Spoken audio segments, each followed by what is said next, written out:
UP में 9 विधानसभा सीटों पर जीत हासिल करने के वाले नवनिर्वाचित विधायकों को विधानसभा में शपथ दिलाई गई और सभी को विधानसभा अध्यक्ष सतीश महाना ने शपथ दिलाई। शपथ ग्रहण के बाद बीजेपी मुख्यालय में नवनिर्वाचित विधायकों के अभिनंदन का कार्यक्रम भी आयोजित किया गया।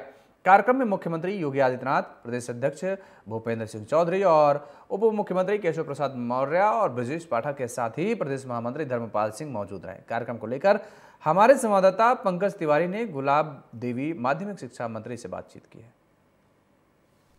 माध्यमिक शिक्षा मंत्री गुलाब देवी इस वक्त हमारे साथ मौजूद हैं, इनसे बात करेंगे। मैम, 7 नए विधायक चुन के आए हैं बीजेपी पार्टी कार्यालय पे, उनका सम्मान किया गया है, अभिनंदन समारोह, क्या कहेंगे आप?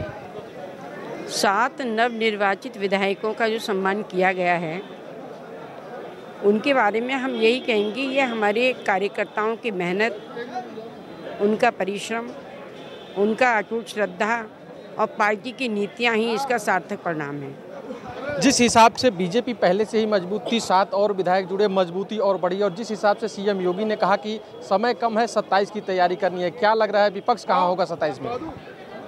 विपक्ष की वही स्थिति होगी जो आज है, इससे भी बेहतर स्थिति में हम लोग 27 में आएंगे, पूर्ण बहुमत, प्रचंड बहुमत के साथ। पूर्ण बहुमत से तो आएंगे ही, प्रचंड बहुमत के साथ में 27 में हम आएंगे, क्योंकि कुंदरकी जैसी सीट जहाँ 65% हमारे मुस्लिम भाई हैं, वहाँ एक तरफा हवा चल रही थी।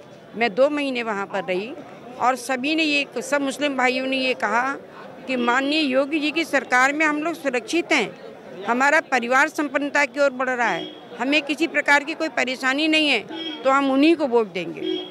जिस हिसाब से पीडीए की बात हो रही थी विपक्ष के द्वारा, लेकिन योगी जी ने एक नारा दिया, बटोगे तो कटोगे, एक रहोगे नेक रहोगे, ये नारा चल गया और पीडीए कहीं ना कहीं फेल हुआ। नहीं, परिस्थितियों के हिसाब से उन्होंने सही कहा। माननीय योगी जी जो भी कहते हैं परिस्थितियों के हिसाब से कहते हैं, संत हैं, उनके अंदर एक दूरदर्शिता है, वो जानते हैं कि आगे आने वाला समय कैसा है, उस हिसाब से अपनी बात को रखते हैं। तो ये थी माध्यमिक शिक्षा मंत्री, जिनका सीधे तौर पे कहना था कि आज का ये जो सम्मान समारोह है कहीं ना कहीं बेहतर ढंग से किया गया है, क्योंकि बीजेपी को मजबूती मिली है, 7 विधायक और बीजेपी के साथ बढ़े हैं और 27 में विपक्ष का कहीं ना कहीं जो काम होने वाला है वो तमाम होने वाला है, क्योंकि बीजेपी बहुमत के साथ तो आएगी, बहुमत के साथ साथ प्रचंड बहुमत लेकर के आएगी। वीडियो जर्नलिस्ट पंकज गुप्ता के साथ पंकज तिवारी, TV 27 न्यूज़, लखनऊ।